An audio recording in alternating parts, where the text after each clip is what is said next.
કઈ રીતના ગાયોની સેવા કરવામાં આવે છે। નમસ્કાર દર્શક મિત્રો, હું છું ફેનિલ કુકડિયા। સર્વજન સેવા ટ્રસ્ટ દ્વારા સંચાલિત વિદ્યાર્થી આપઘાત રોકો અભિયાન દ્વારા પ્રેરિત વાતોનો ખજાનામાં આજે તમારું હાર્દિક સ્વાગત છે। આજે આપણા મહેમાન બન્યા છે શ્રી કૃષ્ણ વિશે વાત કરવા જયદેવ શરણજી મહારાજ।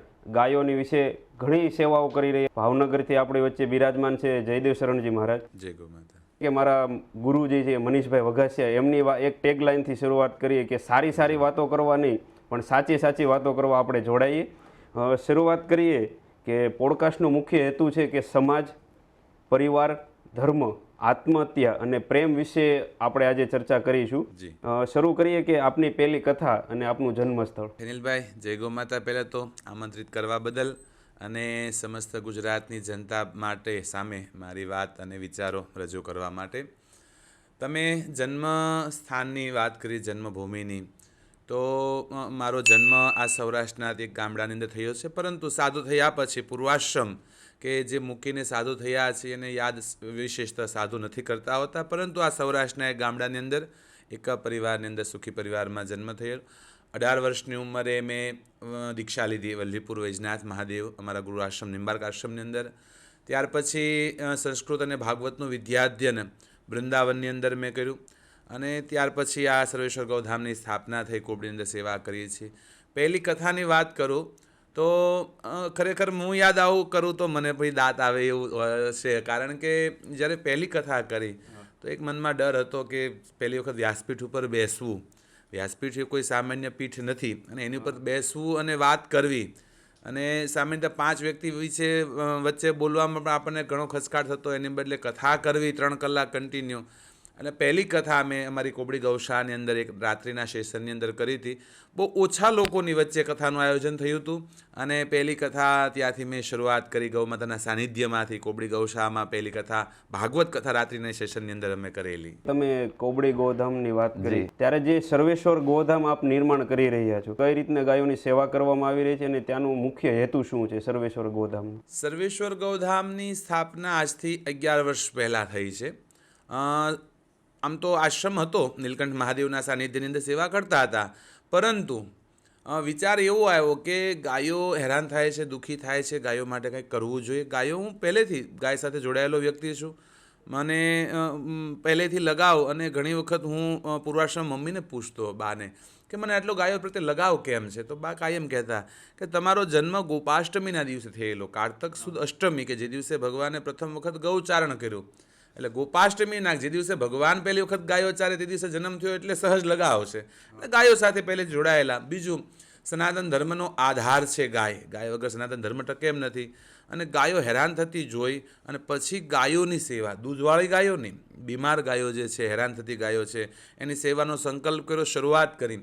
શરૂઆતની અંદર એક ગાયથી અમે શરૂઆત કરેલી ને આજે સર્વેશ્વર ગૌધામમાં લગભગ 2200 કરતાં વધારે અંધ અપંગ નિરાધાર ગાયો, વયોવૃદ્ધ બળદો છે।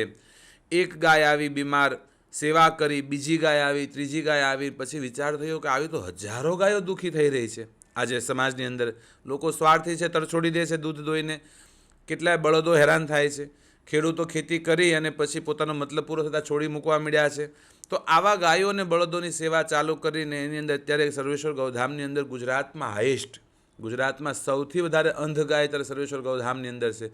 70 જેટલી અંધ ગાયો છે, 200થી વધારે અપંગ ગાયો છે, 1600 જેટલા બળદો છે, બીજા મા વગરના બચ્ચાને, બીજું બીમારને કંઈ લગભગ 2200ની અત્યારે સેવા થાય છે। બીજું, ગૌ સેવાની આરે આરે અત્યારે જીવ એટલે માણસો પણ દુઃખી છે, જેમ બળદોને કોઈ રાખવા તૈયાર નથી, વૃદ્ધ થતાં છોડી મૂકે છે, તરછોડી દે છે, આવી સ્થિતિ માણસની થઈ છે। તો એ પણ અમારા ધ્યાનમાં આવ્યું કે કેટલાક વડીલો એવા હતા કે જેને ખાવા મળતું નથી, એ તો છોકરાઓ સુરતમાં રહે છે, તો અન્ય સિટીમાં રહે છે અને એને સાથે ફાવતું નથી, તો આ વૃદ્ધોનું શું? એટલે આપણા સનાતનમાં તો જય જીવ શબ્દ, કે જીવ માત્રનો જે વિચાર થયો છે, એટલે અમે બળદોની સાથે સાથે આ વૃદ્ધો માટે પણ અભિયાન ચલાવ્યું કે જે વૃદ્ધ એકલા રહેતા હોય, આગળ પાછળ કોઈ ન હોય, યા તો કોઈ રાખતા ન હોય, જમવાની તકલીફ છે, એવા વૃદ્ધોને 3 ટાઈમ અમે જમવાનું ટિફિન આપવાનું ચાલુ કર્યું। હા, વ્યવસ્થા સર્વેશ્વર ગૌધામની અંદરથી રોજ એને 3 ટાઈમ ટિફિન જાય, વધતા આજે ગૌશાળાની આસપાસના વિસ્તારની અંદર લગભગ 27-28 ટિફિન જાય વૃદ્ધના 3 ટાઈમ। શું વાત છે! પછી ભાવનગરમાં વિચાર કર્યો કે ભાવનગરમાં આ સ્થિતિ છે કે આવું કોઈ ભાવનગરમાં અભિયાન ચલાવે છે કે ભાઈ જે ભૂખ્યા જે વૃદ્ધ લોકોને ઘરે આપવું એવું? તો આવું નહોતું. તો અમે ત્યાં ચાલુ કરીએ ત્યાં લગભગ 50 જેટલા ટિફિન ભાવનગરમાં જાય છે હાલમાં. ત્યાર પછી સરટી હોસ્પિટલમાં દર્દીઓ જે આવે છે ત્યાંનું લોકો જમવાનું આપે છે, પણ એ બધું દર્દીઓ ખાઈ ન શકે એવું ભોજન હોય, એટલા માટે અમે દર્દીઓ માટે અભિયાન ચાલુ કર્યું. અત્યારે અઠવાડિયાના 600 ટિફિન સરટી હોસ્પિટલ ભાવનગર લાલ દવાખાનામાં દર્દીઓના જાય છે. પંખીઓની સેવા, ગાયોની સેવા, માનવ સેવા, જેટલા ક્ષેત્રમાં પહોંચી શકાય એટલા ક્ષેત્રમાં પહોંચી સર્વેશ્વર ગૌધામ અત્યારે સેવા કર્યું છે. અને આવનારા સમયની અંદર એક નવું સર્વેશ્વર ગૌધામ બનવા જઈ રહ્યું છે. રામપર, વલ્લીપુર ઉમરાળાની વચ્ચે રામપર ગામ છે ત્યાં, અને ત્યાં સંકલ્પ એવો છે અમારો કે આખા ભાવનગર જિલ્લાને નંદી મુક્ત બનાવવું છે.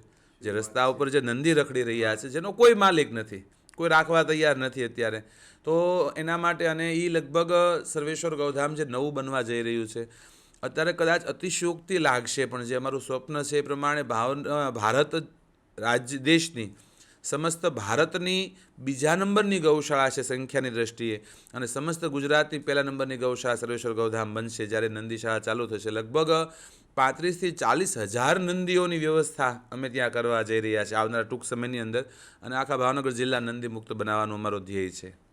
ખૂબ સરસ વાત, અને આખા સૌરાષ્ટ્ર પંથકની ગર્વ માટેની વાત છે કે આપ નંદીઓ માટે, બળદ માટે કામ કરી રહ્યા છે.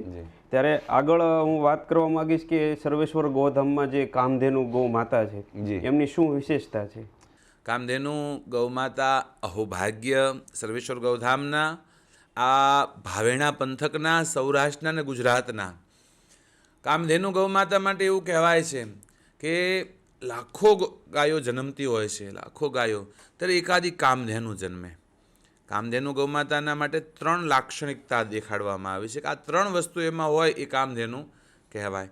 એની પહેલી લાક્ષણિકતા છે કે એનો જન્મ જ્યારે થયો હોય કામધેનુનો ત્યારે 2 વાછડીઓ જન્મી હોય એક સાથે, અને એક જરમાં જન્મી હોય, એક જરની અંદર બની હોય, ટ્વિન્સ જેને આપણે કહીએ છીએ. હા, તો વેટરનરી એનિમલની અંદર આવા કિસ્સા રેર ઓફ ધ રેર હોય છે ટ્વિન્સ જન્મવાના. જ્યારે 2 વાછડીઓ એક સાથે એક જરમાં જન્મે તો એક કામધેનુ આવે. પહેલી એનું ઓલું છે શરત. બીજી, જેમ માણસમાં 32 લક્ષણો આવે, 32 લક્ષણો પુરુષ કહેવાય, એમ ગાયોની અંદર 52 લક્ષણો આવે, ગુણ આવે. એ 52 ગુણ પૂર્ણ હોવી જોઈએ. ત્રીજી, કે એને યુટ્રસ એટલે ગર્ભાશય ન આવે. આ 3 વસ્તુ જે ગાયમાં પૂર્ણ હોય એને કામધેનુ કહેવાય. શાસ્ત્રમાં બી બહુ વર્ણન છે કામધેનુ ગાય માટે, અને એવું કહેવાય છે કે જે કામધેનુની સેવા કરે, પૂજા કરે, એની મતલબ પેલું કરે, અને જો કામધેનુ પ્રસન્ન થાય તો આ લોકમાં એવું કાંઈ અશક્ય નથી કે કામધેનુ ન આપી શકે. શાસ્ત્રમાં તો ત્યાં સુધી, રામાયણ ને ભાગવતમાં ત્યાં સુધી વર્ણન છે કે ભગવાન જે દેવા સમર્થવાન નથી એ કામધેનુ આપી શકે છે. શું વાત છે! હા હા હા હા, આપણામાં કહેવાય છે ને કે લેખની માથે મેઘ કોઈ ન મારી શકે. હા, તો કામધેનુમાં એ તાકાત છે કે લેખની માથે મેઘ મારે, જે અશક્ય, હા, વિધિના લેખ ફેરવી શકે. અને આવા કિસ્સાઓ છે. તમને વાત કરું તો સૂર્યવંશ ઇક્ષ્વાકુ વંશમાં એક દિલીપ રાજા થયા. હા, દિલીપ રાજાને કોઈ સંતાન નહોતું. વશિષ્ઠ ઋષિ એમના ગુરુ હતા. વશિષ્ઠ ઋષિને કીધું એટલે વશિષ્ઠે એવું કીધું કે રાજા દિલીપને કે કોઈ પણ વસ્તુ કર્યાથી તને સંતાન થાય એમ નથી. દશરથને નહોતું તો કીધું દશરથને તમે પુત્ર કામેશ યજ્ઞ કરો, થશે. આને તો ચોખ્ખી ના પાડી, બરાબર, કે તો આનો રસ્તો શું હવે એમ. અને ત્યારે વશિષ્ઠે કીધું કે આપણી ગૌશાળામાં નંદિની નામની કામધેનુ છે, એની સેવા કરો, એ જો પ્રસન્ન થાય તો તમને દીકરો થાય, બીજો કોઈ રસ્તો છે નહીં. અને દિલીપ રાજાએ કામધેનુની પૂજા, સેવા કરે 6 મહિનાની પત્ની પરિવાર સાથે, અને કામધેનુ પ્રસન્ન થઈ અને એને દીકરો આપ્યો કામધેનુ ગૌમાતાએ. એનું નામ પડ્યું રઘુરાજા. અને એના નામ ઉપરથી કામધેનુ આપ્યો એટલે એના નામ ઉપરથી આખો વંશ રઘુવંશ કહેવાનો છે. આજે પણ આપણે રઘુવંશ યાદ કરી, અને એ વંશમાં ભગવાન રામ પ્રગટ થયા. એટલે કામધેનુ અશક્યને શક્ય કરી શકે ખરી. આ દુનિયામાં એવું કાંઈ અશક્ય નથી કે જે કામધેનુ ન આપી શકે. ને આસ્થાનો વિષય છે, હજારો લોકો દર્શન એને આસ્થા લઈને આવતા હોય છે, ને એની કૃપાથી આ બધી સેવા કરી રહ્યા છે. ત્યારે આગળ વાત કરી એ પ્રમાણે કે આપ નંદી મુક્ત ભારત બનાવવા અને સૌરાષ્ટ્ર બનાવવા જઈ રહ્યા છે, ત્યારે આજના સમયમાં સૌરાષ્ટ્રના બળદોની વેદના શું છે? હું તો બળદ માટે એટલું કહીશ કે આજના સમયની અંદર આ સ્વાર્થી સમય, 21મી યુગ, લોકો સગા મા બાપને નથી રાખતા તો બળદોને ક્યાંથી રાખવા? હા, એ તો એક પ્રાણી છે. સગા મા બાપ છે, જેણે આપણને જન્મ આપ્યો છે, જેણે આપણને આવડા મોટા કર્યા છે, એની સેવા નથી કરવી, એને નથી રાખવા, એને વૃદ્ધાશ્રમમાં મૂકી આવ્યા તો ગામડે એકલા રહેવા માટે હા સાથે નથી રાખ, તો મા બાપની સેવા નથી કરતા તો બળદની ક્યાંથી કરવાના છે. આપણે ત્યાં એક સમય એવો હતો કે બળદ ગઢો થઈ જાય ને તો બાપ કરતાં વિશેષ એનું ધ્યાન રાખવામાં આવતું. મેં આ નજરે જોયેલું છે. મોઢામાં બળદ ગઢો થઈ ગયા, દાંત પડી ગયા હોય ને તો એને લાપસી એવું કરીને ખવડાવવામાં, જેથી કરીને એ ચાવ્યા વગર ખાઈએ કે હા. તો સ્વાર્થી સમાજ કામ લઈ અને આને છોડ્યું છે. આપણો દેશ કૃષિ પ્રધાન દેશ છે અને ખેડૂતનું ખેતીની અંદર મહત્ત્વનું કોઈ પાત્ર અંગ હોય તો બળદ છે. બળદ વગર કાંઈ શક્ય નથી. પરંતુ અત્યારે હાર્ડ એન્ડ ફાસ્ટ યુગ આવ્યો છે, બધાને ઝડપથી બધું કરી લેવું છે અને બળદોની ઉપેક્ષા કરતા થયા છે. પણ મારો એવો અનુભવ છે, મારું એવું મંતવ્ય છે કે બળદની ખેતી પાછી લાવવી પડશે. આ સૌરાષ્ટ્રમાં ગામડે ગામડે બળદો રખડતા થયા છે. અમે અત્યારે સર્વેશ્વર ગૌધામની અંદર બળદોને નિઃશુલ્ક રાખવામાં આવે, 1 પણ રૂપિયો લીધા વગર, 24 કલાક દરવાજા ખુલ્લા. બીજું, કદાચ કોઈ મેકવા આવે ને ભાડાની વ્યવસ્થા ન હોય તો ભાડું અમે ચૂકવીએ છીએ સામેથી, બરાબર. આટલી હદે અમે ખુલ્લા દરવાજા મેક્યા, તેમ છતાંય લોકો મેકવા નથી આવતા, છૂટા મૂકી દે ગામડાની અંદર. તો વિચાર આવે કે કમસે કમ જેની પાસે એટલું કામ કર્યું, જેણે પોતાનું શરીર તોડ્યું આપણા માટે, કાંધ ઉપર દોહરું લઈ લે, બરાબર, એ બળદને કદાચ વૃદ્ધાવસ્થામાં કમસે કમ ગૌશા સુધી તો પહોંચાડો તમે. હા, જેમની યોગ્ય સારવાર ને હા, ભલે એની વૃદ્ધાવસ્થા 6-8 મહિના કે વર્ષ 2 વર્ષ જે એની જીવન હોય, કમસે કમ એ તો શાંતિથી જીવી શકે. પણ માણસ એટલો બધો સ્વાર્થી થઈ ગયો છે ને એ કરવા અત્યારે તૈયાર નથી. અને આ બધા ઉપેક્ષાઓ જે થઈ છે, પશુઓની, ગાયોની ઉપેક્ષા થઈ છે, બળદોની ઉપેક્ષા થઈ છે, આ એના કારણે આ કોરોના જેવા મહાભયંકર રોગો આવ્યા છે ને. હું એમ જ કહું છું કે આજે પશુઓને, પ્રકૃતિને જે આપણે ડિસ્ટર્બ કરી છે ને, આ બધા રોગો એનું જ પરિણામ છે. એટલા માટે બળદો એ જગનો તાત, અને તાત જે કહેવાય ખેડૂત, અને એનો બાપ બળદ છે. એટલે એની ઉપેક્ષા ન થવી જોઈએ. સમાજ જાગે, સમજે, જેણે આટલું આપણા માટે કર્યું છે એના માટે થોડું જાગવાની જરૂર છે અત્યારે. તમારો કહેવાનો અર્થ ટૂંકમાં એ જ છે કે જે પ્રકૃતિ પાસેથી આપણે જે કંઈ મેળવ્યું છે, ગાય માતા પાસેથી આપણે મેળવ્યું છે, તો એમને કંઈક રિટર્ન આપવું જોઈએ, એમને કંઈક વળતર રૂપે આપણે એમની સેવા કરવી જોઈએ. એની જ્યાં સુધી કરી શકે છે આપણું, ત્યાં સુધી આપણને આપે છે. ગાય છે તો એની ઉંમર છે ત્યાં સુધી આપણને દૂધ આપે છે, બરાબર. બળદ છે તો હું માનું ત્યાં સુધી 2.5-3 વર્ષનો બળદ હાલવા મળ્યો હોય ખેતરની અંદર, તો છેક એના જીવનના છેલ્લા અંતિમ પડાવ સુધી ચાલતો હોય છે. પાછળ ખાલી ખેતીમાંથી નીકળ્યા પછી એ 2 વર્ષ સુધી ખાલી સેવા કરવી પડે. તો જે જીવે આપણને 20 વર્ષ કામ કરીને આપ્યું, આપણે 2 વર્ષ એની સેવા કરવી જોઈએ, બરાબર. આ ચૂક્યા છીએ આપણે, ને પ્રકૃતિ ડિસ્ટર્બ કરી છે. ગાયોને દૂધ દોઈને કાઢી મૂકવાની, આ બધું જે કર્યું છે આપણે પ્રકૃતિ ડિસ્ટર્બ, એના કારણે આ બધા ભયંકર પરિણામો આવી રહ્યા છે. કે ગાયોનું જીવનમાં મહત્વ શું છે? મેં સાંભળેલું છે, જ્યાંથી હું સમજતો થયા ત્યાં ગૌગ્રાસનું મહત્વ હોય છે. જ્યારે ચૂલો પેટાવવામાં આવે છે, મમ્મી દ્વારા જ્યારે પહેલી અગ્નિ પેટાવવામાં આવે છે, ત્યારે પહેલી રોટલી ગાયની, કૂતરાની એ રીતે કાઢવાની હોય છે.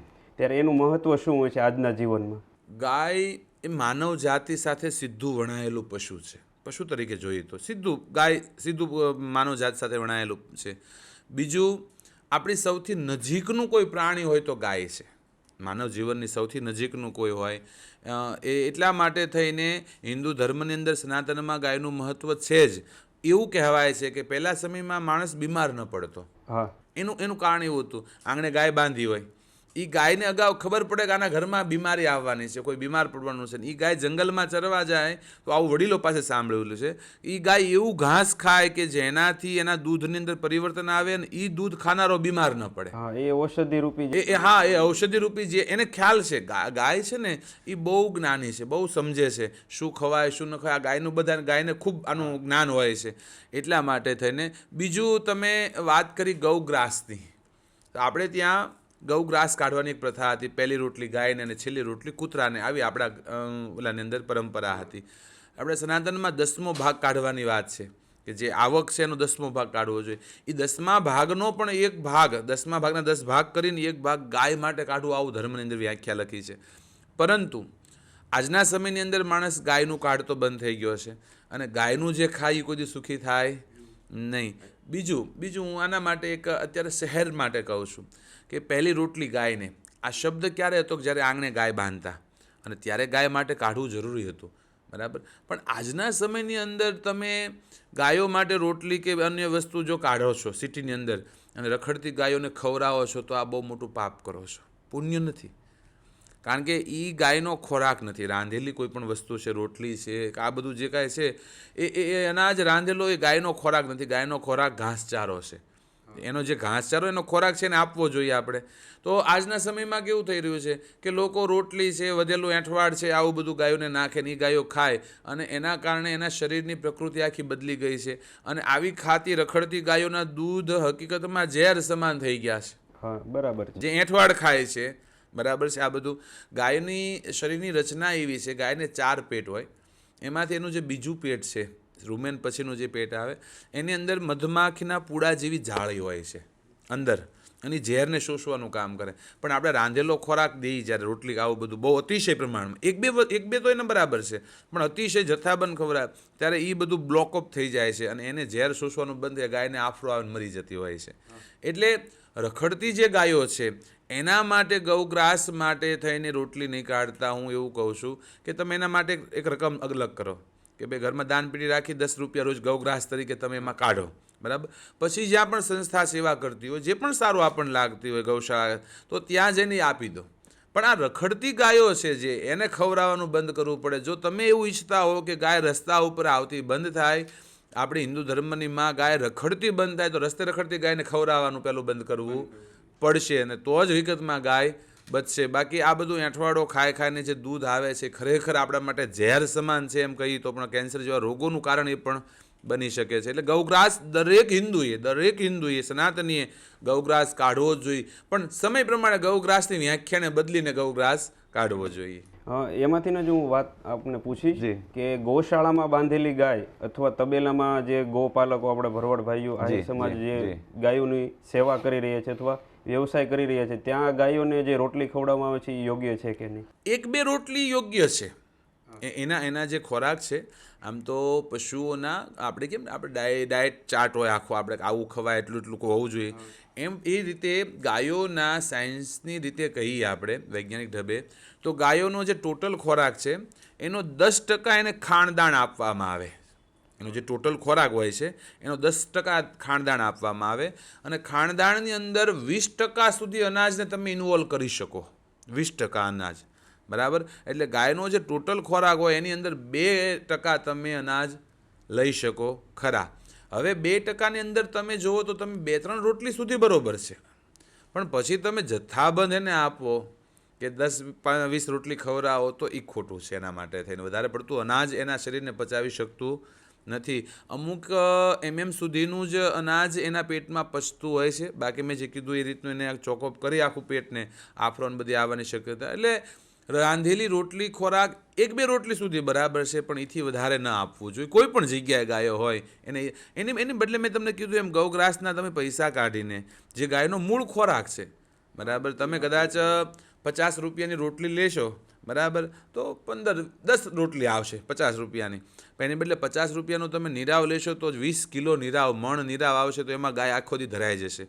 50 રૂપિયાની રોટલીમાં ગાય ધરાશે નહીં ક્યારેય, એને નુકસાન તો કરશે ને ધરાશે નહીં. એટલે થોડું વ્યાખ્યા બદલીને હવે સમય પ્રમાણે પરિવર્તન કરવું જોઈએ. થોડું પરિવર્તન લાવીને આપણે ગૌગ્રાસ, સમય સાથે ચેન્જીસ કરવું જ જોઈએ આપણે. એટલે એ રીતનું પરિવર્તન કરીને ગૌગ્રાસ કાઢીએ આપણે તો ખરેખર ગૌ સેવા થઈ કહેવાશે આપણા માટે. સોશિયલ મીડિયામાં એક મેસેજ ફરી રહ્યો છે કે ગાયની પહેલી રોટલી કાઢવાની હોય છે, પણ એ કે પહેલી રોટલી કે એના પતિને ખવડાવવામાં આવે છે ને કૂતરાની રોટલી છોકરાને ખવડાવવામાં આવે છે. કે ઘરવાળો છે ને કે ગાય જેવો થાય છે અને રોટલી જે બીજી કૂતરાની કાઢવામાં આવે છે ને તે છોકરો કે કૂતરા જેવો થાય. ત્યારે આપ શું કહેશો? ના, એક માન્યતા છે, એક પરંપરા આપણે ત્યાં હતી, ગાય અને કૂતરાનું કાઢવામાં આવતું. આપણે હિન્દુ ધર્મની અંદર દરેક જીવનો વિચાર કરવામાં આવ્યો છે. અત્યારે ચૈત્ર મહિનો ચાલે છે ત્યારે આપણે કીડિયારું પૂરવાનું મહત્વ છે, તો કીડીથી લઈ અને કુંજર સુધી, હાથી સુધી દરેકનું આપણે સનાતનની અંદર મહત્વ દર્શાવ્યું છે, દરેકનું.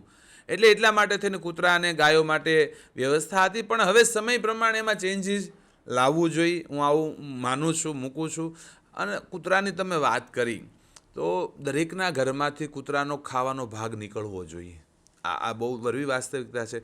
આજે કૂતરાઓ રખડતા થયા છે, બેફામ બનેલા ભૂખ્યા કૂતરાઓ નાના નાના વાછરા કે ગાયો ઉપર એટેક કરે છે, હુમલા કરે છે, એને મારે છે, શિકાર કરતા થયા છે. એનું એક જ કારણ છે કે એને ખાવા પૂરતું મળતું નથી. એટલે કૂતરાના ભાગનું આપણે કાઢવું જોઈએ તો આ બધું પણ અટકી શકે છે. ગાયોને કે નાના નાના વાછરા ઉપર હુમલા કરી અને કૂતરાઓ એને મારતા હોય છે, કારણ કે ભૂખ લાગે એટલે એ તો શિકારી જીવ છે કૂતરા તો. હા, એ તો શિકારી જીવ, શિકાર કરવાના જ તે. એટલે કૂતરાના ભાગનું પણ આપણે કાઢવું જોઈએ. પણ મેં કીધું એમ વિવેક બુદ્ધિથી, ગાયનો અને કૂતરાનો ભાગ વિવેક બુદ્ધિથી આપણે કાઢવો જોઈએ. આ બધી વસ્તુને લીધે ઘર કંકાસમાં કંઈક ફેરફાર થતો. સનાતન આપણા ધર્મની અંદર એક પરંપરા હતી, સામ દામ દંડ ભેદ કાંઈ પણ કરી લોકો ધર્મ હારે જોડાય. હા, બરાબર છે. શાસ્ત્રમાં એનું વર્ણન છે, ગરુડ પુરાણ ઇત્યાદિ પુરાણોમાં એ વર્ણન છે કે કૂતરાના ભાગનું કાઢવાથી ઘરમાં શાંતિ આવે છે, ગાયના ભાગનું કાઢવા એ બધું એક રીતો તો છે જ આપણે ત્યાં. બરાબર છે. પણ એક જીવ સચવાય, એક જીવ સચવાય એના માટે આ બધી વ્યવસ્થા કરવામાં આવી છે કે જેથી કરીને લોકો ડરને લીધે, લોભના કારણે પણ ધર્મ પકડે. આ લોભ આપે કે ભાઈ ઘરમાં શાંતિ નથી, કૂતરાને રોટલી ખવડાવો શાંતિ આવે, તો એ એક લોભ થયો. બરાબર. ડર દેખાડવામાં આવે કે ભાઈ તમે આ કરશો તો આમ થશે, આ નહીં કરો તો આમ થશે, તો આ એક ડર. એટલે આવું બતાવીને પણ આપણે ત્યાં ધર્મ હારે જોડવાની વાત છે. પણ એવું નથી કે કૂતરાને ખવડાવો તો શાંતિ જ આવી જાય, આવું કોઈ પહેલું નથી. પણ એક લોભ અને ડર આપણે ધર્મની અંદર બતાવવામાં, જેથી કરીને લોકો ધર્મ હારે જોડાય. આગળ એ વાત કરીએ કે આપ આમ કહેવાય ને કે ગામનું ને ઘરનું પાણી પીધું છે, લોકો સુધી પહોંચ્યા છો, વિચરતા હો, ત્યારે આપના મત પ્રમાણે સેવા એટલે શું આજના સમયમાં? હું જે મારા જીવનમાં સમજો છું સેવાની વ્યાખ્યા, સેવા એટલે તમારામાં સામર્થ્ય હોય, મતલબ તમે કરી શકતા હો, અને સામે કોઈ જીવ દુઃખી તમે જોવો છો, કોઈ પણ જીવ, કીડીથી લઈને કુંજર હાથી સુધી કોઈ પણ જીવ હોય દુઃખી છે, અને તમારામાં સામર્થ્ય હોય, તમે એનું દુઃખ દૂર કરી શકવાના પ્રયત્ન કરો અને એનું દુઃખ દૂર કરો, આ સેવા. સેવા એટલે લાખો કરોડોના દાન કરવા, અમુક ચોક્કસ સ્થાન ઉપર જવું, ચોક્કસ વર્ણ સમાજ કે જ્ઞાતિ કે કોઈ ઓલામાં કરવું, એ સેવા એ બરાબર છે. પણ તમારામાં સાંભળ, તમે અહીંથી રસ્તા ઉપર નીકળ્યા, કોઈ વડીલ લાકડી લઈને ઊભા છે, એને રસ્તો ક્રોસ કરવો છે, એ નથી કરી શકતા, અને તમે એનો હાથ પકડીને એને રસ્તો ક્રોસ કરાવો, આ સેવા. એ એક પણ સેવા જ સેવા જ છે બધી. સેવાનો મતલબ એવો નથી કે તમે અમુક ચોક્કસ સ્થાન ઉપર જઈને જ કરી શકતા હો. કોઈ પણ જીવ દુઃખી હોય, એના દુઃખ દૂર કરવાનો તમે પ્રયત્ન કરો, આ સેવા. કોઈ પણ જીવ હોય એને તમે આ રીતનું કરી શકો, એ સેવા છે. અને દરેક વ્યક્તિ સેવા હારે જોડાવવું જોઈએ. અત્યારે આપણામાં સામર્થ્ય હોય, ઈશ્વરે આપ્યું હોય, તો અત્યારે કોઈ પણ ક્ષેત્રની અંદર જ્યાં પણ કોઈ દુઃખી હોય ત્યાં આપણે સેવામાં જોડાવવું જોઈએ. આજના સમયમાં ભક્તિ એટલે શું આપના મત પ્રમાણે? જેમ સેવાને હું સમજું છું, આ સેવા અને ભક્તિ બંને આમ તો એકબીજાના પૂરક છે. ભક્તિ માટે એવું કહી શકું, માળા લઈને બેસવું, ભજન કરવું, પૂજા કરવી, આરતી કરવી, સ્તુતિ કરવી, પ્રાર્થના, ગરબા, કીર્તન, સત્સંગ, આપણે બધાને ભક્તિ ગણતા હોય છે. પણ મારા માટે ભક્તિની વ્યાખ્યા થોડી અલગ છે. હું જે સમજો જીવનમાં, આપણા કારણે કોઈ જીવ દુઃખી ન થાય, આ મોટા મોટી ભક્તિ. આપણા કારણે કોઈ જીવ દુઃખી ન થાય, આ મોટા મોટી ભક્તિ. તમે ભક્તિ કરતા હો અને તમારા કારણે કેટલા લોકો દુઃખી થતા હોય, કેટલા જીવ દુઃખી થતા, આનો કોઈ મતલબ. તમે પગપાળા નીકળ્યા છો યાત્રા કરવા માટે, દર્શન માટે થઈને, ભક્તિ છે. પણ તમે પગપાળા જાઓ છો અને પગમાં કેટલાય કીડી મકોડા મારતા જાઓ છો, તો એ ઈશ્વર રાજી ન થાય. હું આવું મારું માનવું છે કે ભક્તિ એ છે કે તમારાથી કોઈ જીવ દુઃખી થવું ન જોઈએ. દાખલા તરીકે સવારમાં કોઈ સ્ત્રી માળા લઈને બેઠી હોય, માળા કરતી હોય, ભગવાનની પૂજા કરતી હોય, અને એનો પતિ જો સવારમાં ભાખરી ખાધ્યા વગર કામ ધંધે, તો સવાર નાસ્તા કર્યા વગર કામ ધંધે વયો જતો હોય, તો એ સ્ત્રી માટે એ ભક્તિ વ્યર્થ છે. મોટી ભક્તિ છે કે એને પતિ જે છે એને જમાડે. હા, પતિ પર એટલે કોઈ પણ મતલબમાં કે કોઈ પણ જીવ આપણા કારણે જો દુઃખી થતું હોય, બરાબર છે, તો એ ભક્તિનો મતલબ નથી. આપણાથી કોઈ જીવ દુઃખી ન થાય, આ મોટા મોટી ભક્તિ છે. બાકી શાસ્ત્રમાં તો હાથની ભક્તિ સેવા કરવી, પગની ભક્તિ તીર્થયાત્રા કરવી, મુખની ભક્તિ ભગવાનનું ભજન કરવું, કાનની ભક્તિ કથા સાંભળવી, આવું બધું અલગ અલગ ભક્તિ. ભક્તિ એટલે ખાલી માળા પકડીને બેસી જવું, આને શાસ્ત્રે ભક્તિ કીધી નથી. ભક્તિની બહુ વિશાળ વ્યાખ્યા છે. અને ટૂંકમાં હું સમજુ એમ કે આપણાથી કોઈ જીવ દુઃખી ન થાય, આ મોટા મોટી ભક્તિ. સનાતન ધર્મનો કંઈક બીજો અર્થ લેવાઈ રહ્યો છે. ક્યાંક ને ક્યાંક કોઈને કોઈ એકબીજાના પગ ખેંચી રહ્યા છે અથવા વાદ વિવાદમાં આવતા હોય, ત્યારે આપના મત પ્રમાણે અને આપના અનુભવ પ્રમાણે સનાતન ધર્મ એટલે શું? સનાતન કોઈ ધર્મ નથી. સનાતન એ કોઈ મતલબ ધર્મનો હિસ્સો નથી. સનાતન પોતે જ ધર્મ છે. સનાતન એ ધર્મનો હિસ્સો નથી, ખુદ પોતે જ છે. સનાતન પોતે જ ધર્મ છે. સનાતન ધર્મની અંદર અલગ અલગ સંપ્રદાયો છે. જે સંપ્રદાયો છે એ સનાતન ધર્મની અંદર છે. દાખલા તરીકે તમને વાત કરું કે કોઈ ધર્મ પોતાને સનાતનથી જો અલગ ગણે છે તો એ ધર્મ નથી. હા, બરાબર છે. ગંગા છે, ગંગા નદી વહી રહી છે, તો ગંગા એ સનાતન ધર્મ ગંગા છે. એના ઉપર અલગ અલગ સ્નાન કરવા માટે ઘાટ બાંધવામાં આવ્યા છે. અલગ અલગ ઘાટ કે એક ગંગામાં સ્નાન કરવાની એક વ્યવસ્થા. તમે લપટીને અંદર ન પડી જાઓ, ડૂબી ન જાઓ, તમે વ્યવસ્થિત સ્નાન કરી શકો એટલા માટે અલગ અલગ ઘાટો બનાવવામાં આવ્યા છે. એ ઘાટ ક્યાં બનાવવામાં આવ્યા છે? ગંગા નદી ઉપર બનાવવામાં આવ્યા છે. એ ઘાટ ઉપર સ્નાન કરવાનું, પણ સ્નાન ક્યાં કરવાનું છે? મૂળ ગંગામાં. તો સંપ્રદાયો ઘાટ છે, એક વ્યવસ્થા છે, બરાબર. પણ એ વ્યવસ્થાઓ શેના માટે કરી છે? સનાતન ધર્મમાં આવવા માટે થઈ. હવે કોઈ વ્યક્તિ સનાતનથી વિરુદ્ધ કોઈ ગંગા નદીને છોડીને એમનામ ઘાટ બનાવે તો એનો કોઈ મતલબ રહેતો એ ગંગા સ્નાન આપણે ગણી શકીએ નહીં. તો આ જેટલા આજ લોકો ધર્મ સંપ્રદાયો જે છે કાંઈ, બરાબર છે, જે સનાતનનો વિરોધ કરે છે, સનાતનના દેવી દેવતાનો વિરોધ કરે છે, યા તો પોતાની લીટી મોટી કરવા હાટું બીજાની ટૂંકી કરવા નીકળ્યા છે, આ બહુ મોટો હિન્દુ ધર્મ માટે ખતરો છે અને આ જાગવાની જરૂર છે. આજના રાજકીય અને બીજું ધર્મ સમાજને તોડવામાં મોટામાં મોટો ફાળો આ બેનો છે. રાજકીય લોકો જ્ઞાતિવાદ ઊભા કરતા હોય છે, આ જ્ઞાતિ પોતાના વોટ બેન્કો સલામત કરવા માટે થઈ, અને ધાર્મિક જે ધર્મગુરુઓ છે એ પોતાનો પંથ મોટો કરવા, પોતાનો વિસ્તાર કરવા માટે બીજાને નીચું બતાવતા થયા છે. આપણે ત્યાં જે આચાર્યો થયા, જગતગુરુઓ થયા, બધાએ પોતપોતાના સિદ્ધાંતો પ્રતિપાદિત કર્યા છે. કોઈનું ખંડન નથી કર્યું કે તમે ખોટા ને અમે સાચા, કે તમારા નાના ને અમારા ભગવાન મોટા. આવું ક્યાં? ઈશ્વર એક જ છે. એકો તત્વો વિપ્રો બહુધા વદંતી, આવું શાસ્ત્રમાં કીધું છે કે એક જ તત્વને અલગ અલગ રીતે નિરૂપણ કરવામાં આવ્યો છે. ભગવાનમાં કોઈ ભેદ નથી, પણ આ બધા ટૂંકી બુદ્ધિના લોકો ભગવાનમાં ભેદ કરે છે અને એને અનુયાયી. ઘણી વખત તો વિચાર આવે કે એ કેટલા મૂર્ખ લોકો છે. જેના જે અનુયાયી છે, શાસ્ત્ર કોઈ ખોલવું નથી, શાસ્ત્ર વાંચવું નથી અને સનાતન ધર્મનો વિરોધ કરવા નીકળ્યા છે. હા, અમે હાચા તમે ખોટા ને આવું બધું કરવા નીકળ્યા. આ બધા મૂર્ખ લોકો. અને મને વિચાર એમ આવે આના અનુયાયી કેટલા મહામૂર્ખ કહેવાય. આ તો ગાડરિયો પ્રવાહ છે ને. એક જાય બીજો જાય છે, કોઈ સમજતું નથી. ખરેખર બહુ મોટું નુકસાન સનાતન ધર્મને કરી રહ્યું છે. અને જે પણ ધર્મ સંપ્રદાયો છે, જે કાંઈ છે, એ સનાતનના અંતર્ગત છે, સનાતનની અંતર્ગત છે. સનાતનની અંતર્ગત રહીને જે ચાલશે એ જ ટકશે, બાકી ટકવાનું નથી. એક વસ્તુ સામાન્ય રીતે તમને કહું, જે વસ્તુ જલ્દી મોટી થાય ને એ જલ્દી નાશ થઈ જાય.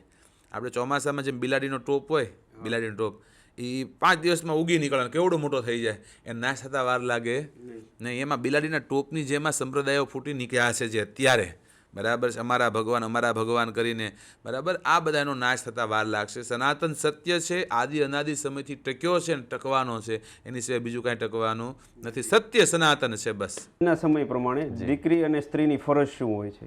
અત્યારે જે વર્તમાન સમય જે છે, અત્યારે હાલનો જે પરિસ્થિતિ છે, એમાં એવું લાગે ક્યાંક ને ક્યાંક સ્ત્રી પોતાની ફરજ ચૂકી છે.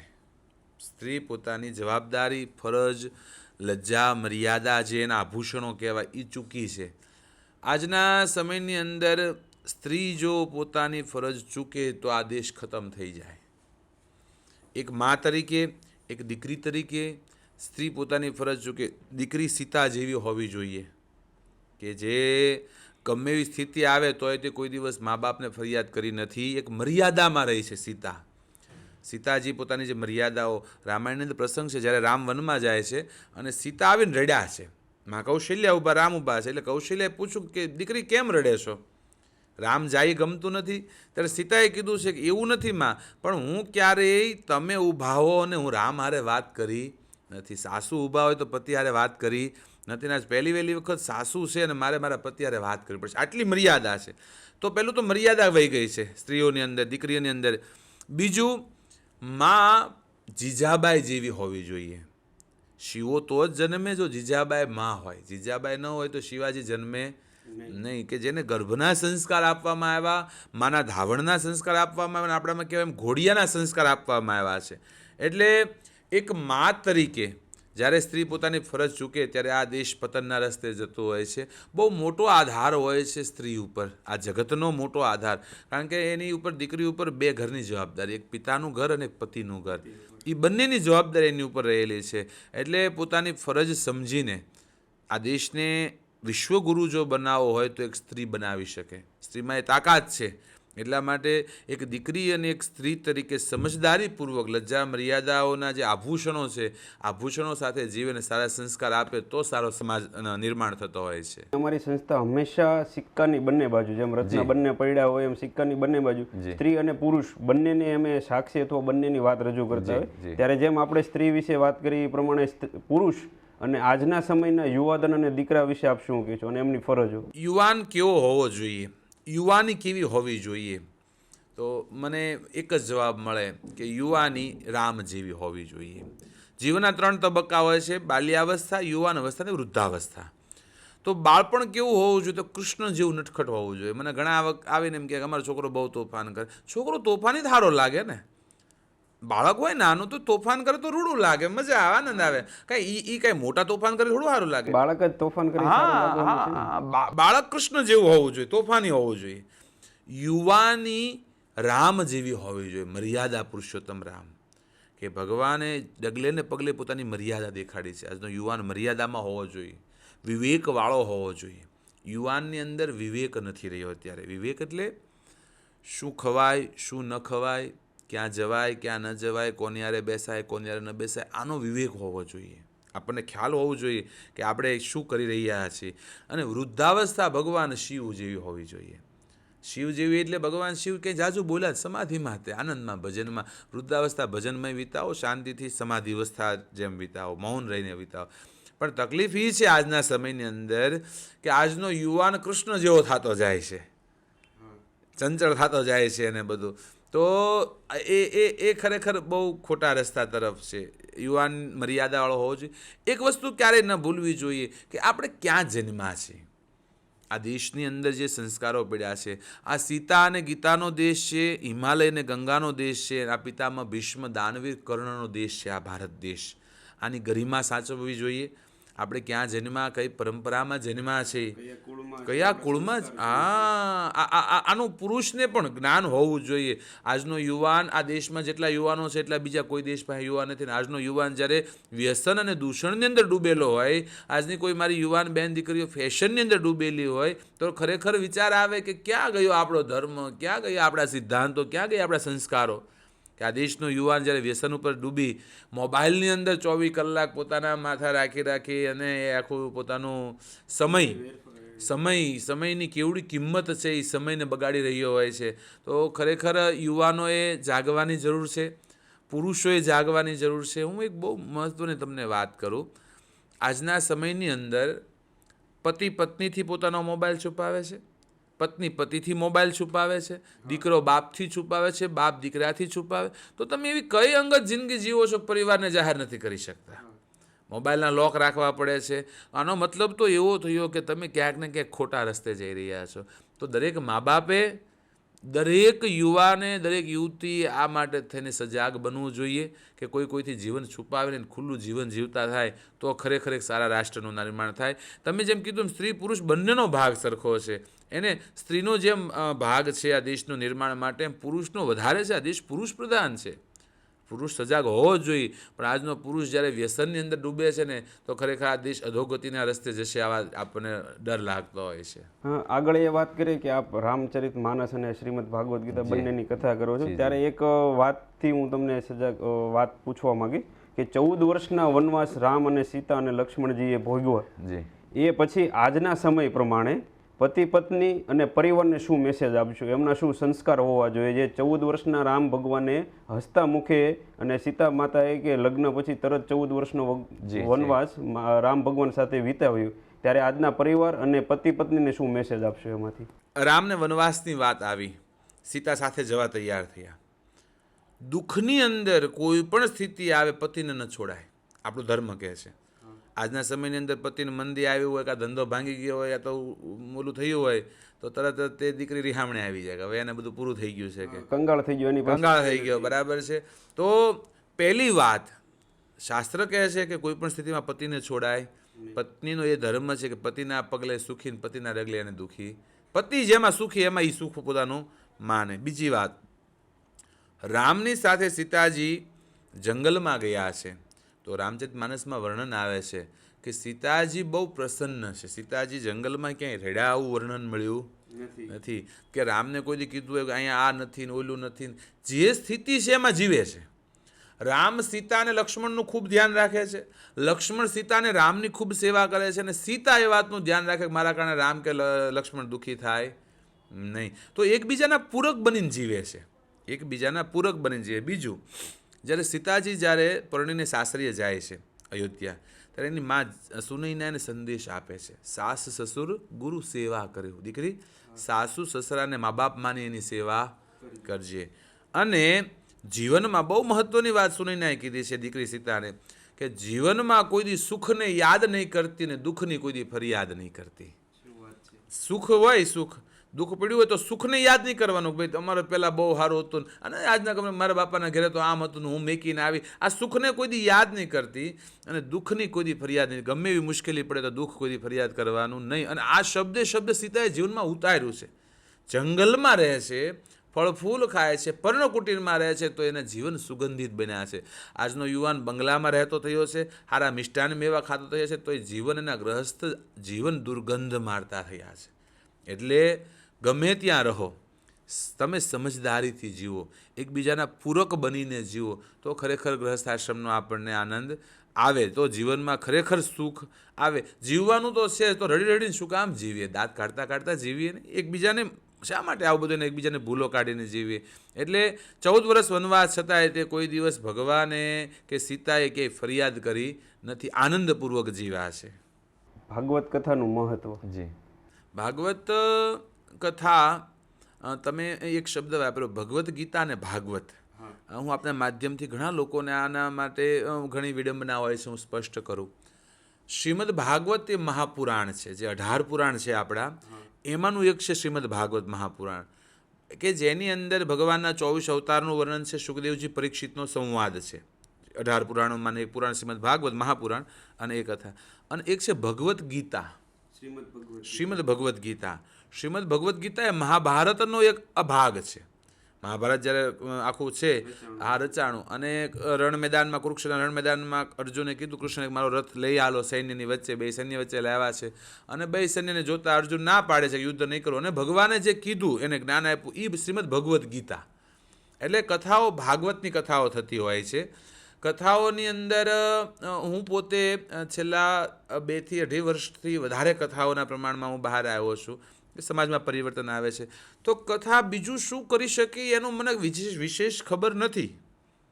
હું વધારેમાં ડીપમાં નહીં ઉતરું, પણ 4 કલાક કથા ચાલુ હોય અને કોઈ મારો યુવાન ભાઈ બહેન ફોન મૂકીને કથા સાંભળતો હોય. આજના યુવાને તમે 10 મિનિટ મોબાઈલ નથી મુકાવી શકતા, જ્યારે અમારી કથા 4 કલાક મોબાઈલ મુકાવીને બેહારે છે સામે. એ આપણું અહોભાગ્ય. હા, અને સમજે છે, સાંભળનારો સમાજ આ કથાઓની અંદર જતા હોય છે.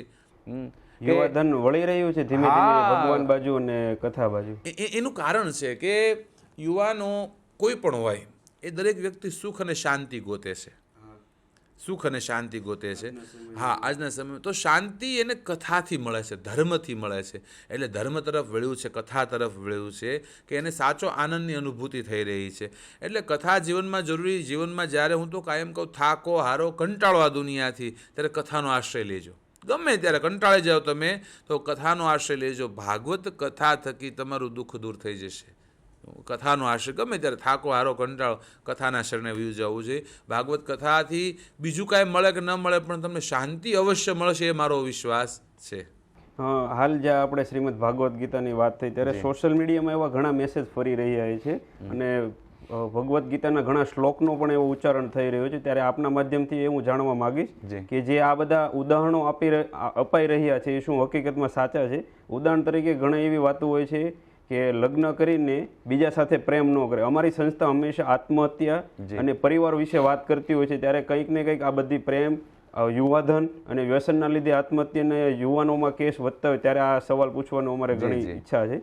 ત્યારે એ વાત કરીશ કે લગ્ન કરીને બીજા સાથે પ્રેમ ન કરાય, આવું વાક્ય હોય છે. અને પ્રેમ કરીને બીજા સાથને લગ્ન ન કરાય. સાથે બીજી એક પણ એ વાત છે કે જેણે તમને દુઃખ પહોંચાડ્યું, શ્રીમદ ભગવદ્ ગીતામાં લખ્યું છે એ રીતના અલગ અલગ શ્લોક અને અધ્યાય આવતા હોય ત્યારે એમાં એવું લખેલું કે તમને જેણે દુઃખ પહોંચાડ્યું છે એવું જ દુઃખ તમને પણ એ વ્યક્તિને પણ ભગવાન અથવા શ્રી કૃષ્ણ ભગવાન તમને એ લોકોને એ રીતનો અનુભવ કરાવશે, ત્યારે આ હકીકત શું હોય છે? પહેલી વાત પ્રેમની કરી તમે. શાસ્ત્રની દ્રષ્ટિએ પ્રેમ અત્યારે જે આપણે જોઈએ છીએ અને શાસ્ત્ર જે કહે છે બેમાં બહુ ડિફરન્ટ છે. અત્યારે જે પ્રેમ છે એ પ્રેમ નથી, ખાલી શરીરની વાસના માત્ર છે, આકર્ષણ માત્ર ગણી શકાય. પ્રેમ એટલે શું? નારદ પંચરાત્રમાં વ્યાખ્યા છે, તત સુખે સુખિત્વમ ઇતિ પ્રેમ. પોતાના પ્રિયતમના સુખમાં સુખી થાવું, આ પ્રેમ. જ્યારે ભગવાન કૃષ્ણ મથુરા જાય છે તો ગોપીઓ ભગવાન જાય છે એને રોકતી નથી. મતલબ કે એક વિચાર એમ કરે છે કે ભગવાન જાશે અને મથુરામાં જોશે ને એ રાજી થશે.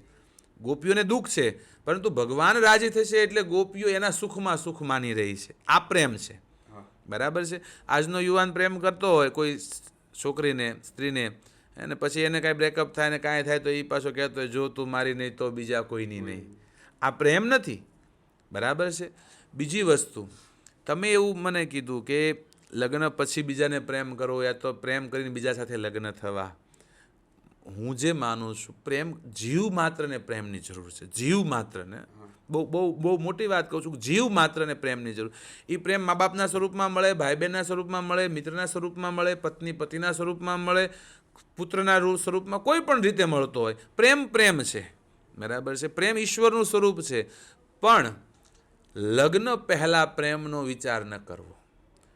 દુઃખી થવું હોય ન હોય, દુઃખી ન થવું હોય તો લગ્ન થાય જે પાત્ર મળે એને અઢળક પ્રેમ કરો.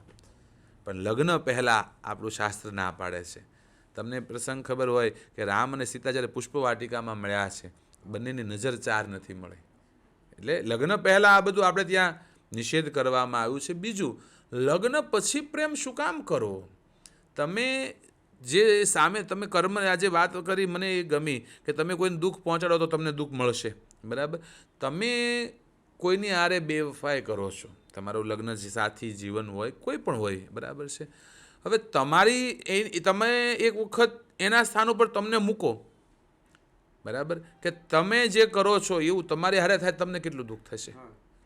કે કોઈ તમારો જીવન સાથી છે એ તમારાથી છુપાઈને બીજા કોઈને પ્રેમ કરતો હોય તો તમને દુઃખ થાય કે ન થાય? થવાનું જ છે. તો તમે એનાથી છુપાઈને શું કામ પ્રેમ કરો છો? તમે કોઈ પણ કામ કરતા પહેલાં, વિચાર કરતા પહેલાં એક વસ્તુ નક્કી કરજો કે એ સ્થાન ઉપર તમે હો તો તમારું શું થાય.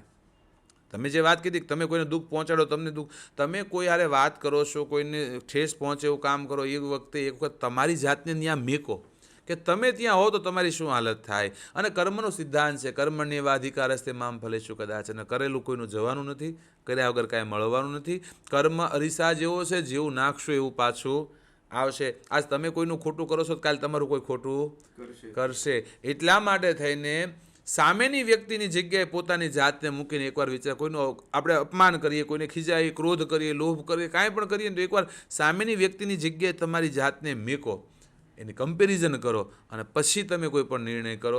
એટલે પ્રેમ વસ્તુ એવી છે કે જરૂરી નથી કે કોઈ શરીર ભૌતિક દેહ હારે થાય. ઈશ્વરને હારે પ્રેમ મીરાએ તો કર્યો છે, નરસિંહે કર્યો છે ને આ પ્રેમ છે અને મળ્યો છે પ્રેમ. અને એ પ્રેમ, એ મીરાનો પ્રેમ આજ વર્ષો પછી આપણે ગાઈએ છીએ, આપણે યાદ કરવો પડે છે. આ સાચો પ્રેમ છે. એટલે યુવાનો આજ ખાસ મારા યુવાન ભાઈઓ બહેનો 2 દિવસમાં એને પ્રેમ થઈ જાય, ચોથા દિવસે એને પાછો બ્રેકઅપ થઈ ગયો, આ કોઈ પ્રેમ હતો? નવો વ્યક્તિ જીવનમાં એ એક સાથે થવો જોઈએ. આપણામાં એક શાયરી મને યાદ આવે કે ચાંદની ચાંદ સે હોતી એ સિતારો સે નહીં, મોહબ્બત એક સે હોતી હજારો સે નહીં. પ્રેમ એકને થાય. આ પ્રેમ પાત્ર એક હોવું જોઈએ ને. અને પ્રેમ કરવા માટે આ જગતમાં એકમાત્ર પાત્ર ઈશ્વર છે. દુનિયા તો સ્વાર્થી છે, આજ આને કાલ આને. એટલા માટે ગીતાની અંદર જે કીધું છે, કર્મનો સિદ્ધાંત જે આપ્યો છે, એ પ્રમાણે કોઈ પણ કામ કરતાં પહેલાં આપણી જાતને ત્યાં મૂકો, આપણે ત્યાં હોય તો આપણી શું હાલત થાય, અને પછી આ બધું આપણે કરવું જોઈએ. કર્મ એટલે શું તમારા મત પ્રમાણે? કર્મ અને ધર્મ બે શબ્દ સેમ મળતા આવે છે. કર્મ એટલે આપણે જે કરી રહ્યા છીએ, કર્મનું ફળ મળે અને મળે. ઋષિ મુનિઓ સંતો ત્યાં સુધી કહે છે કે ઈશ્વર તમને છોડશે, કર્મ નહીં છોડે. ઈશ્વર તમને માફ કરી દેશે, કર્મ માફ કરશે નહીં. તમે જે કાંઈ કરો છો આનું ફળ તમારે ભોગવવું જ પડે છે. આ કૃષ્ણ ગીતામાં ભગવાને કીધું છે, કર્મનું ફળ ભોગવવું. ચાહે કોઈ પણ સારું કર્મ છે તો સુખ મળે છે, ખરાબ છે તો દુઃખ. તમે ત્યાં દુઃખી છો એનો મતલબ તમે એવા કર્મ કર્યા હતા કે તમે દુઃખી છો.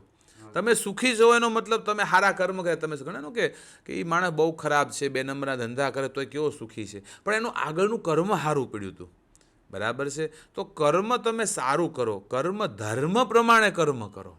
મેન વસ્તુ એ છે કે ધર્મ જે કહી રહ્યું છે એ પ્રમાણે તમારું કર્મ કરો. કર્મ કોઈ દી છોડશે નહીં. આજ લોકો માનતા કરવા દોડે, દુઃખી થાય તો અહીંયા દોડે ત્યાં દોડે કે અમને સારું થઈ જાય. પણ કોઈ પણ આ બહુ મોટી વાત છે, કોઈ પણ ધર્મ સંપ્રદાયની અંદર કર્મનો નાશ લખ્યો નથી. કર્મ નાશના 3 જ રસ્તા છે.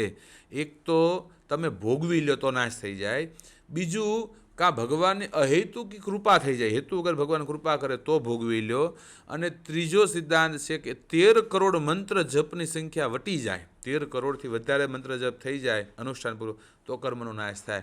બાકી કર્મના નાશનો બીજો કોઈ રસ્તો નથી. હા, કર્મ કરતી વખતે આપણે અવશ્ય વિચાર કરીએ કેવું કર્મ કરીએ છીએ, કેવું ભોગવવું પડશે, પરિણામની ચિંતા કરીને કર્મ કરવું જોઈએ. વ્યાસપીઠ એટલે શું? આપ વ્યાસપીઠ ઉપરથી શ્રીમદ ભગવદ્ ગીતા લોકો સુધી પહોંચાડતા હોય ત્યારે વ્યાસપીઠ શું છે એમને જાણવાની બહુ. વ્યાસપીઠ છે ને, જે એના ઉપર બેસીને જે વ્યાસજીએ જે ગ્રંથો લખ્યા છે, નિર્માણ નથી કર્યા, એ તો હતા જ, બ્રાહ્મણોના કંઠમાં હતા, પરંતુ સમય પ્રમાણે જોયું કળયુગ આવશે, બધા અલ્પબુદ્ધિ થઈ જાય, મંદાસુ મંદ મત્ય મંદ ભાગ્યા ઉપદ્રુતા, કે માણસો આળસુ થઈ જશે, અલ્પબુદ્ધિના થઈ જશે, એટલે શાસ્ત્ર લુપ્ત ન થાય એટલે વ્યાસજી આલેખન કર્યું એ બધા ગ્રંથોનું. અને એ ગ્રંથોના આલેખન જે ગ્રંથો રચાણા છે એ ગ્રંથની કથા થાય છે એ વ્યાસપીઠ ઉપર બેસીને. તો વ્યાસપીઠ ઉપર બેઠા પછી જે કથા કરનાર પોતે વ્યાસ સ્વરૂપ હોય છે, વ્યાસજીનું સ્વરૂપ હોય છે. અને વ્યાસપીઠ પર બેઠા પછી કોઈ ધર્મ સંપ્રદાય નાત જાત આ વાડા ઊભા થવાની વાત કરે, યા તો કોઈ વ્યક્તિ વિશેષના વખાણ કરે. વ્યાસપીઠ પર બેઠા પછી કોઈ વ્યક્તિ વિશેષના યજમાન હોય, કોઈ બી હોય, એની વાહવાજ કરવી, એના રચા પચા રહેવું, ભગવાનને ભૂલીને એની વાહવાહ કરવા માંડવી નહીં. કોઈ સારું કામ હોય તો બિરદાવવું જોઈએ, બરાબર છે, પણ કોઈ વ્યક્તિને તે લોભ લાલચ વાહવાહ કરવીને આ વ્યાસપીઠનું મોટું અપમાન. વ્યાસપીઠ ઉપર બેહીને વ્યાસજીએ લખ્યું એ જ કહેવાવું જોઈએ. વ્યાસપીઠ બહુ મોટી જવાબદારી છે.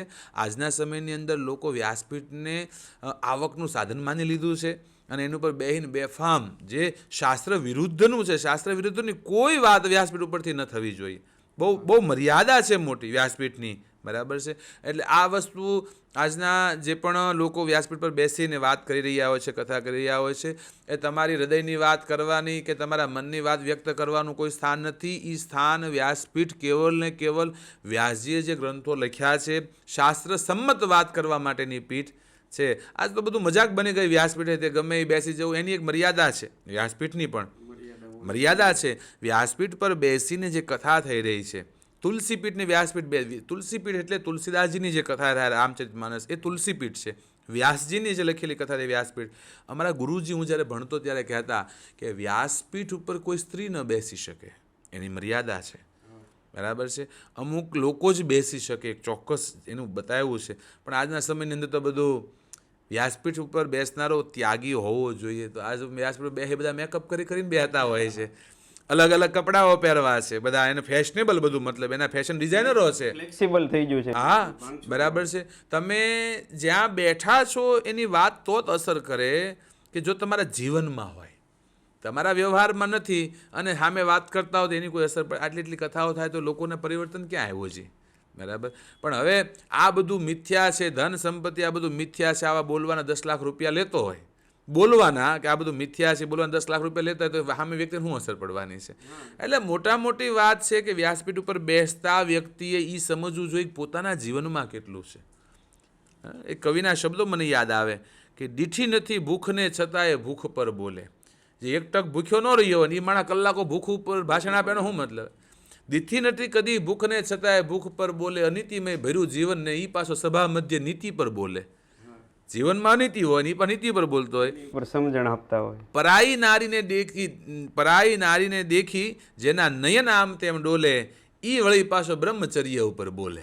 એટલે આનો કોઈ મતલબ નથી. આ બધું વ્યાસપીઠની એક મર્યાદા તોડવાની વાત છે, લોકોને ગેરમાર્ગે દોરવાની વાત છે. વ્યાસપીઠ મર્યાદાની પીઠ છે, ત્યાં રહીને મર્યાદામાં અને શાસ્ત્ર સંમત વાત થવી જોઈએ.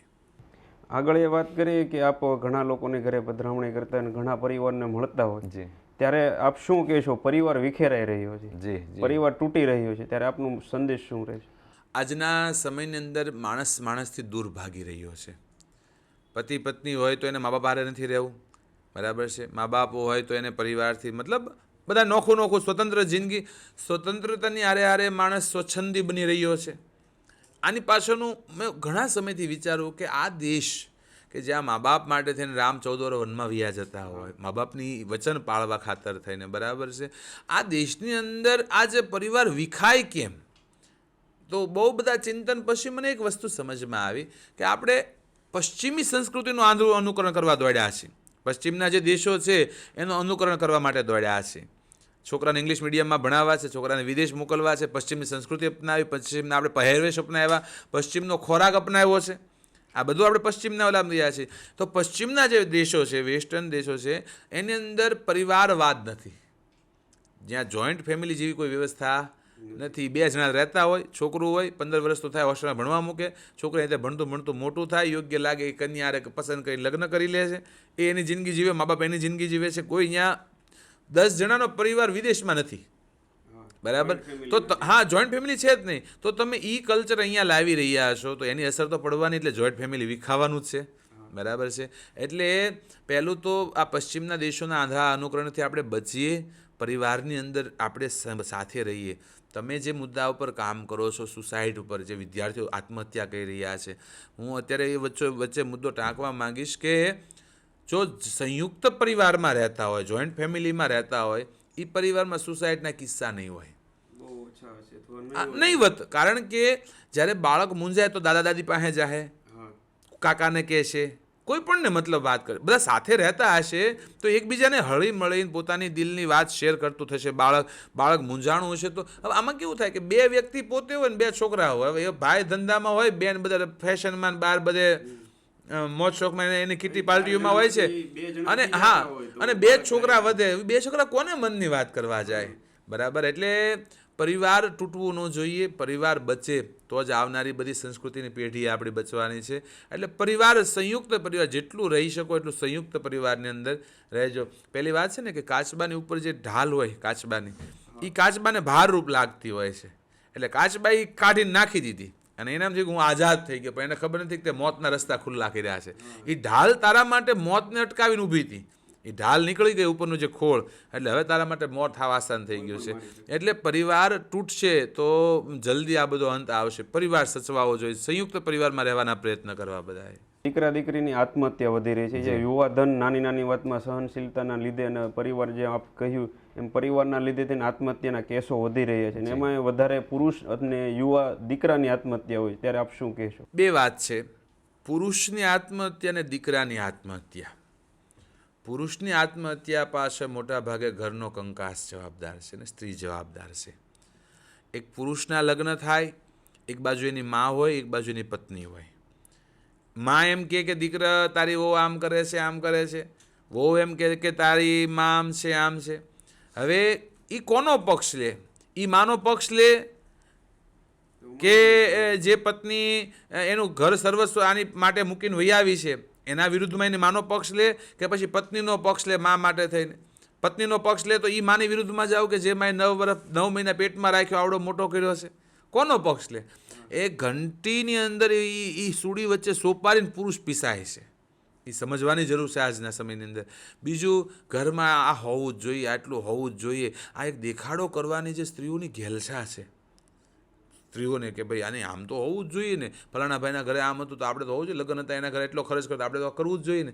તો આ એક દેખાડો કરવાની જે ઘેલછા છે એના કારણે થઈને પુરુષનો આ બધું વધી રહ્યું છે. બીજું, પુરુષે સમજવું જોઈએ સુખી થવું સહેલું છે, આપણે સુખી નથી થવું, આપણે સુખી દેખાડવા માટે પ્રયત્ન કરીએ છીએ કે લોકોને એમ થાય કે અમે સુખી છીએ.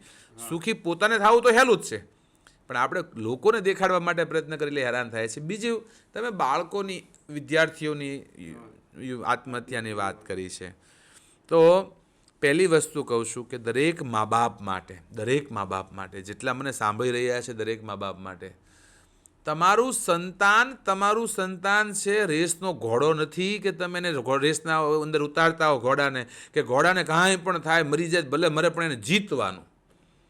મા બાપ આવું કરતા હોય છે, નહીં એટલા ટકા તો આવવા જ જોઈએ, એટલા ટકા તો આવવા જોઈએ, ફલાણાના છોકરાને આવે ને તારે કેમ ન આવે? એટલે એના છોકરાનું ટેલેન્ટ અલગ હોય, આનું અલગ હોય, કાંઈ એક સરખું તો બધાનું હોવા નથી. એનામાં સ્કિલ કંઈક અલગ પડી છે, આનામાં સ્કિલ કંઈક અલગ પડી છે. એટલે મા બાપે પહેલું સમજવું જોઈએ કે તમારું સંતાન રેસનો ઘોડો નથી કે એને રેસમાં ઉતારીને જીતાડો, તે ગમે એમ કંઈ તારે જીતવું જ તે. બીજું, અત્યારે એક્ઝામો ચાલી રહી છે, પરિણામો આવશે ને એક્ઝામો આવશે, બરાબર છે. હું દરેક મા બાપને એક વિનંતી કરું છું, જો તમારું સંતાન ભલે ગમે એટલા સારા ટકા લાવ્યો, એના પરિણામો તમે સોશિયલ મીડિયામાં મેકો જાહેર કરો ને મારા છોકરા એટલા ટકા લાવ્યો ને એટલા ટકા લાવ્યો ને આ થયું ને આ થયું. આના કારણે જેને ઓછા ટકા આવ્યા છે ને એને તમે માનસિક રીતે તોડી રહ્યા છો. કોઈ પણ ક્ષેત્રની અંદર તમારું સંતાન જતું હોય, તમે એને આગળ વધારો, એને પ્રોત્સાહિત કરો. કોઈ પણ આજના જેટલા સફળ લોકો છે, જેટલા બી સફળ લોકો છે, તમે એને જોઈ આવો, કોઈના જીવનમાં શિક્ષણ નથી, બરાબર છે. જેટલા મોટા મોટા ઉદ્યોગપતિઓ છે, કોઈના જીવનમાં શિક્ષણ નથી. ભણતર કરતાં ગણતર મહત્વનું નથી. એ પોતાની આવડત ઉપર બધા આગળ આવ્યા છે. એટલે દરેક મા બાપ માટે સંતાન મહત્વનો છે, ડિગ્રીઓ મહત્વની નથી. એટલા માટે પોતાના સંતાનમાં જે સ્કિલ હોય એ પ્રમાણે જીવન જીવવા દેવું જોઈએ, અને તો આ બધા કિસ્સાઓની અંદર આપણે ઘટાડો લાવી શકીએ. મને તો ક્યારેક વિચાર પણ ન આવે, તમે વાત કરી હતી એમ કે 12 વર્ષથી લઈને 18 વર્ષમાં યુવાનોની અંદર મૃત્યુદર વધ્યો છે અને સુસાઇડનું મતલબ વધ્યું છે, આત્મહત્યા વધી છે. તો એ બધા વિચાર કરતાં એક વસ્તુ જોઈ કે બાળક નાનું હોય, કોઈ વસ્તુ માટે કજિયો કરે, રડે છે, જીદ કરે કે મમ્મી મને આ લઈ દે, પપ્પા મને આ લઈ દે, આવું જીદ જ્યારે કરતું હોય છે એટલે મમ્મી પપ્પા તરત લઈ દેતું હોય છે. આપણે એમ કે ભાઈ નથી લઈ દેવું તો કહું એકનો એક છોકરો આ બધું એને હાટો થઈને તો છે, લઈ દો ને. 20 વર્ષ સુધી બાળકની દરેક ઈચ્છાઓ પૂરી થાય એટલે એને એક વસ્તુ માનસિક એવું થઈ ગયું આપણે માગીએ મળે. 20 વર્ષ 25 વર્ષ પછી 20-25 વર્ષ પછી એવું થશે કે એને પોતાના પગભર થવું પડશે. એને પગભર થવા માટે એની ઈચ્છાઓ પૂરી થતી બંધ થઈ જશે. એટલે એની ઈચ્છા થશે પણ ઈચ્છા પૂરી નહીં થાય, એટલે માનસિક રીતે તૂટતો જશે અને એને એમ થશે કે મારી ઈચ્છાઓ પૂરી ન થઈ, બરાબર છે. અને એ વખતે ખોટા રસ્તે જશે, કાં વ્યસન તરફ જશે ને કાં સુસાઇડ તરફ જશે. એટલે નાનપણથી બાળકને ઘડો. બાળક નાનું હોય ને ત્યારથી ઘડો. રડતું અમુક વસ્તુ માટે રડવા દો ને, ઘડી રડશે, છાનું રહી જશે, પણ એ માનસિક રીતે ઘડાશે કે બધું મળતું નથી જીવનમાં. હા, મનોબળ. આપણે અત્યારના સમયની અંદર બાળક પડે છે ને, હાલતા હાલતા બાળક ઠેસ વાગે ને પડી જાય ને, તો બાળક પડી જાય ને તોય તે એના મા બાપ આમથી મમ્મી દોડે ને આમથી પપ્પા દોડે ને બધા એને પડી ગયો કરીને, બરાબર. એને એને ઊભું નથી થવા દેતા. એ પડ્યું છે તો એને હાથે ઊભો થવા દો, તો એ ઘડાશે. એક સમય અમારો હતો, અહીંયા ઊભો કરું તને હાલ, જો કીડી મરી ગઈ એમ. હા, કીડીની માં મરી ગઈ એવું કહેતા. આપણને એમ કહેતા તું અહીંયા ઊભો કર, એ ન ઊભો થતા. આપણને કહેતા તું ઊભો થઈને અહીંયા આવી આવે. અને આપણે પડ્યા હોય, આપણને વાગ્યું તો આપણા પર દોષ નાખતા જો તે કીડીને માન નાખી. આપણને વાત ભૂલાઈ જતી. હા, એટલે આપણે હાથે પડતા હતા ને હાથે ઊભા થતા શીખ્યા, એટલે દુનિયા અમે ટક્કર લઈ રહ્યા છીએ. આજનો યુવાનને પડે છે, આજનું બાળક પણ ઊભું થઈ શકતું નથી, તમે થવા દેતા નથી. એટલા માટે થઈને આ બધા કિસ્સાઓ જે તમે કહી રહ્યા છો એ બધા આત્મહત્યાઓના વધતા જાય છે. જેમ સફળતા પચાવીએ છીએ એમ નિષ્ફળતા પચાવતા પણ આપણે બાળકને શીખવાડવું પડીએ. એ આજનું મા બાપ નથી શીખવાડી શક્યો, એના કારણે આ બધા પ્રશ્નો, આ બધા ઇસ્યુઓ સર્જાતા જાય છે.